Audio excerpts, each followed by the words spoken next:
किसी ने बड़े कमाल की बात कही है कि अंतर बहुत छोटा सा है। जो आपकी तारीफ करता है वो आपकी स्थिति को देखता है, और जो आपकी चिंता करता है वो आपकी परिस्थिति को देखता है। नमस्ते, मैं हूं आरजे कार्तिक। एक बड़ी छोटी सी कहानी सुनाता हूं प्रवीण नाम के उस दुकानदार की जो दवाइयों की शॉप लगाता था, केमिस्ट था, और 10 साल से इसी इंडस्ट्री में था, इसी काम को कर रहा था। तो उसे दवाइयों की बहुत अच्छी समझ थी। उसकी दुकान को अकेला संभालता था। दुकान में कौन सी दवाई कहाँ रखी है, किस चीज की दवाई, ये सब पता होता था उसे। वो एकदम तुरंत जो है दवाई ला करके देता था कस्टमर्स को। कस्टमर्स के बीच में बहुत अच्छा उसने ट्रस्ट डेवलप कर लिया था। लेकिन उसकी एक आदत थी, वो भगवान को नहीं मानता था। उसके पिताजी समझाते समझाते दुनिया छोड़ के चले गए, लेकिन वो समझ नहीं पाया कि भगवान होते हैं। वो हमेशा ही कहता था सबसे कि भगवान जैसी कोई बात ही नहीं है, भगवान होते ही नहीं है। और लोग समझाने का प्रयास करते हैं, उनको लगता है कि क्या मतलब है, अपना काम तो हो रहा है ना, दवाई देता है, पैसे देते हैं, बात खत्म। एक आदत और थी प्रवीण की, वो ये कि जब भी उसको खाली समय मिलता दोस्तों के साथ ताश खेलने में बैठ जाता था। उसकी दुकान पर कई बार दोस्त आए थे, जब कोई कस्टमर नहीं होते ताश खेलना शुरू कर देते थे। एक दिन ऐसे ही शाम का समय था, उसके दोस्त आ गए।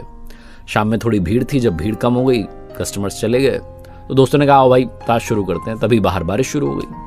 अब बाहर बारिश हो रही थी, दोस्त जा भी नहीं सकते थे घर पर, दुकान पर कोई था भी नहीं, तो उन्होंने ताश खेलना शुरू कर दिया।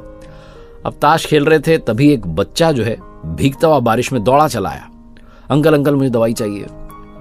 और प्रवीण जो था ताश खेलने में इतना मशगूल हो रखा था कि उसका मन नहीं था कि ताश खेल करके उठें और उसको दवाई दें। लेकिन दोस्तों ने कहा भाई कोई आया लेने के लिए, तो उनकी मदद तो करो। तो उठा अपनी जगह से गया, उसे पूछा कौन सी दवाई किया क्या वो। उसी समय पर वहाँ लाइट चली गई। लाइट चली गई, एक तो इसका मन जो था उदास हो गया कि ताश नहीं खेल पा रहे हैं, दूसरा लाइट चली गई, दिमाग और खराब हो गया। इसने कहा बच्चा क्या परेशान करने आ गया। बोले क्या हो गया है? बोले मेरी माँ बीमार है और सब दुकानें बंद हो रखी हैं, बारिश में आप ही की दुकान खुली दिखी, मुझे तो बड़ी उम्मीद है, आप दवाई दे दीजिए, मेरी माँ को बचा लीजिए। छोटा सा बच्चा था। उसे पूछा क्या हो रहा है, वो फटाफट से दवाई की शीशी ली और दे दी उसको।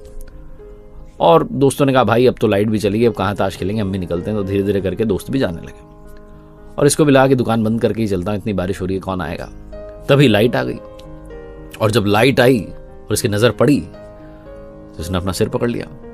इसने उस छोटे बच्चे को जो शीशी दी थी वो चूहे मारने की दवा थी। जिस बीमारी की दवा देनी थी वो बॉटल जो थी दवाई की वो तो वहीं रखी हुई थी। इसका दिमाग खराब हो गया कि वो छोटा बच्चा पता नहीं कौन था, कहाँ से आया था, अपनी माँ के लिए दवाई लेके गया, उसको तो पढ़ना भी नहीं आता होगा, पता नहीं वो अपनी माँ को दवाई ना दे दे, चूहे मारने की दवा है, उसकी माता जी रहेंगी नहीं, माता जी दुनिया छोड़ के चली जाएंगी, मैं 10 साल से इस बिजनेस को कर रहा हूँ, लोग क्या कहेंगे, बहुत कुछ उसके दिमाग में चलने लगा। उसको समझ नहीं आ रहा था क्या करूं। फिर उसे याद आई पिताजी की वो बात जो पिताजी कहते थे। दुकान में पीछे की तरफ घूमा तो वहां ऊपर की तरफ भगवान श्री कृष्ण जी की एक छोटी सी मूर्ति लगी हुई थी। धूल लग गई थी उस पर, क्योंकि ये तो पूजा पाठ करता नहीं था। इसके पिताजी कहते थे कि कभी संकट आ जाए ना, तू तो मानता नहीं भगवान को, लेकिन संकट आ जाए तो एक बार बस हाथ जोड़ के प्रार्थना कर लेना, सब